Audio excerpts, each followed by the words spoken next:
भावांनो, 9 तारीख आज तर आपण गाडी बंदच ठेवलेली.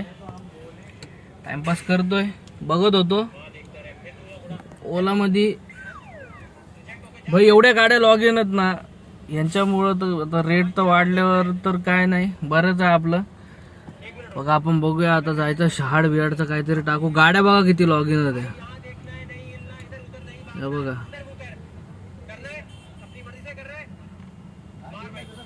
गाड्या बघा किती, एवढं लॉग इन त्या गाड्या. मग काय फायदा आपला बंद ठेवून. रेटचा तर यांना काय फरकच नसेल पडला कंपन्यांना. आणि आपले माननीय मोदींनी पण बघितलेत की नाही काय माहिती, त्यांना पण कळालं असणार आहे की नाही माहित नाही. हे बंद कधी केलाय आपण आणि तो सक्सेसफुल झालाय. हे आतापर्यंत बंद कधी सक्सेसफुल झालेलेच नाही आहेत आपले. बाकी तुमच्या एरियात, मी तर मुंबईत असतोय, मुंबईत आता एअरपोर्ट जवळची हालत आहे. मी तर नाही बघा भाई, चड्डीवर आलेलो, आपली हाफ पॅन्ट आहे. आता बोलताना मीच गाडी चालवतोय.